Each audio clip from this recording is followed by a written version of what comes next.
Good morning, respected viewers, and good morning, respected ones. Hope of that you all are well. Welcome to my YouTube channel, Success with Ma'am Amara. Hope of that you enjoy my teaching, and hope of that you try to understand English grammar and English language in a good way, in an easy way.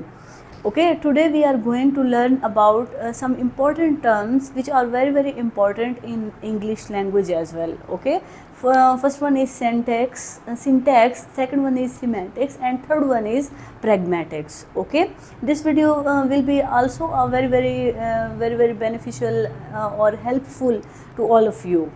Okay. Okay, before to start our today learning, I want to share with you a beautiful quote.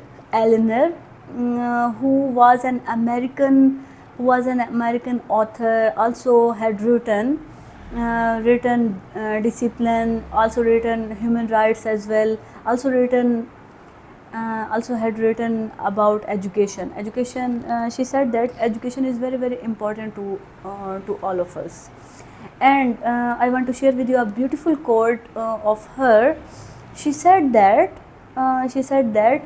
the future belongs to those who believe in the beauty of dreams. What a beautiful quote she has said.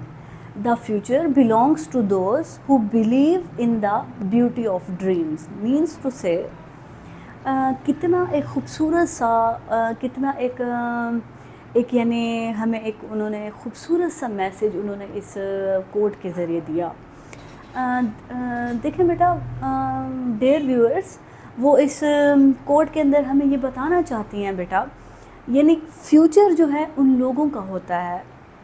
The future belongs to those, यानी future उन लोगों का होता है जो always यानी जो हमेशा तगोदो करते हैं अपने सपनों के लिए, अपने सपनों को सच करने के लिए, जो हमेशा तगोदो करते रहते हैं, जो हमेशा जो है ना स्ट्रगल करते रहते हैं, जो हमेशा संघर्ष करते रहते हैं.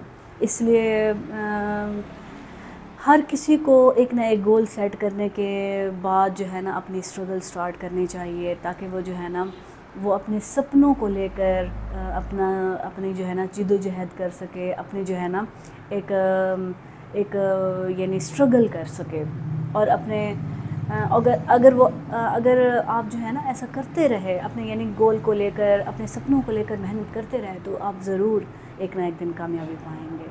Okay, we start over today learning semantics and syntax in English grammar. Okay, first of all we try to understand what is syntax. Okay, syntax is the set of rules that tells us how to arrange words correctly in a sentence. Okay, means to say बेटा, यानी syntax जो है वो हमें बताता है हमने sentence के अंदर वर्ड्स को अरेंज कैसे करना है. यानी हम ऐसे तो वर्ड्स अरेंज नहीं कर लेते ना, हमारा एक प्रॉपर ऑर्डर है जो कि यानी जिसके ज़रिए हम जो है ना अपने सेंटेंस स्ट्रक्चर क्रिएट करते हैं. ओके, जैसे यानी SVO हमारा जो है ना एक सेंटेंस स्ट्रक्चर है. ओके, यानी सिंटैक्स जो है वो हमें सेट ऑफ रूल्स बताता है कि भाई हम कैसे वर्ड्स को सही तरीके से अरेंज करते हुए एक सेंटेंस बनाते हैं. ओके, सिंपल डेफिनेशन है सिंटैक्स की, जो कि हमें बताती है सेंटेंस स्ट्रक्चर के हवाले से, यानी हमने सेंटेंस का स्ट्रक्चर कैसे बनाना है. It focuses on word order, sentence formation and grammatical arrangements. Okay, means to say it focuses on word order, it focuses on sentence formation, and it also focuses grammatical arrangement. Okay, means to say syntax जो है वो इन 3 चीज़ों से deal करता है: word order, sentence formation and grammatical arrangement. Okay, we try to understand with the good example, ताकि यानी आपको, मैं हमेशा जो है ना एग्जांपल को कोट करती हूँ ताकि यानी आपको अच्छे से समझ आ पाए.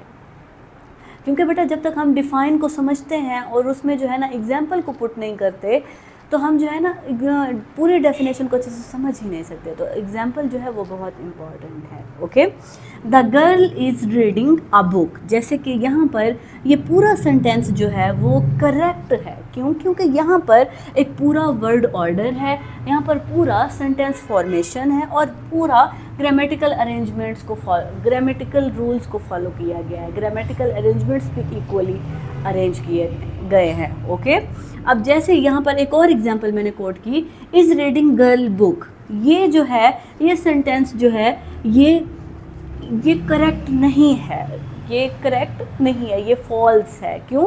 क्योंकि यहाँ पर हमने जो है ना कोई भी वर्ड ऑर्डर को फॉलो नहीं किया, कोई भी सेंटेंस फॉर्मेशन को फॉलो नहीं किया और कोई भी ग्रामेटिकल अरेंजमेंट हमें इसमें दिखाई नहीं दिया।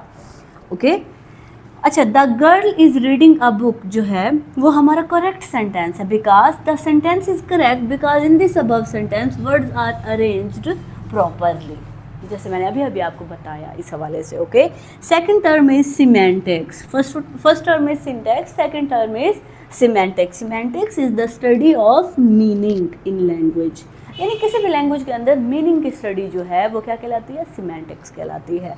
सिंपल डेफिनेशन की बात करें, semantics meaning of words and sentences, it focuses on meanings of words, meanings of sentences and understanding ideas. For example, we try to understand birds can fly.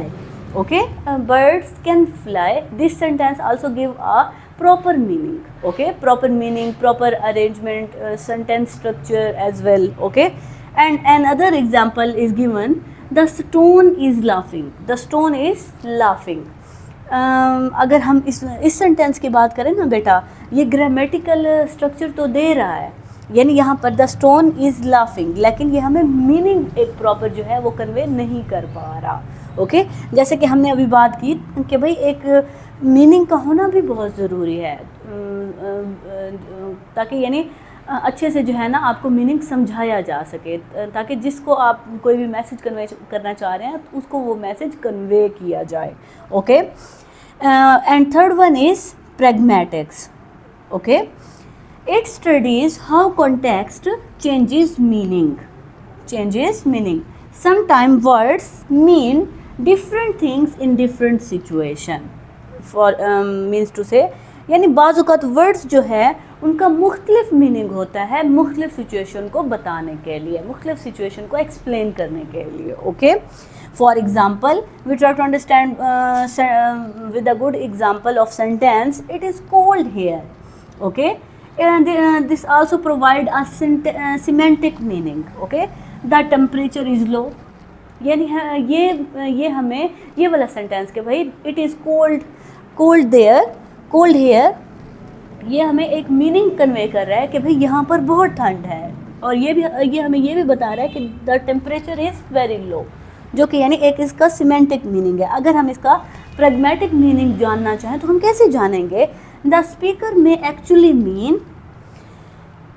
Please close the window, यानी ये भी हो सकता है कि भाई वो ये कहना चाह रहा हो कि भाई प्लीज़ क्लोज द विंडो, यानी विंडो को जो है वो ऑफ़ कर लें, ठंड बहुत बढ़ रही है। ओके, और फिर इसके अलावा एक और मीनिंग भी है, टर्न ऑफ द फैन, जल्दी से जो है ना फ़ैन को जो है ना ऑफ़ करें, ठंड जो है वो बढ़ रही है। ओके, जैसे कि अभी हमने एक सेंटेंस का मीनिंग समझा, इट इज़ कोल्ड हेयर, और अभी मैंने आपको जो है ना what is pragmatics and what are the examples, ये भी मैंने आपको समझाने की कोशिश की कि भाई प्रैग्मेटिक्स जो हैं वो सिचुएशन के अकॉर्डिंग चेंज होते रहते हैं। वर्ड्स जो हैं वो हमें जो है ना सिचुएशन बताते रहते हैं, एक्चुअल सिचुएशन। ओके, और हम जो है ना कैसे उसको समझते हैं, या सामने वाला जो लिसनर है वो उसको कैसे समझता है। Okay, so pragmatic studies the hidden और इंटेंडेड मीनिंग। यानी हिडन और इंटेंडेड मीनिंग, यानी छुपे हुए मीनिंग के बारे में हमें बताता है, और फिर जो है ना इंटेंडेड कि भाई क्या कहना चाहता है स्पीकर, वो भी हमें बताता है, या फिर लिसनर जो है अपने एबिलिटी के अकॉर्डिंग क्या समझता है, क्या मैसेज उस तक कन्वे किया जाता है, वो कैसे समझता है, वो जो मीनिंग जो मैसेज उसे कन्वे किया जा रहा है, आया क्या उसने वो समझा या नहीं। ओके, यानी वर्ड्स जो हैं वो जो है ना सिंबल के तौर पर भी काम करते हैं, मैसेंजर के तौर पर भी काम करते हैं. Okay. Hope of that you understand all these informative terms which are very very important in English language as well. Syntax, semantics and pragmatics. Hope of that you understand it. I have one humble request to you, dear viewers. Please subscribe my channel and please share my lecture with all your good friends, and please give me good comments regarding it. Okay. Thank you so much.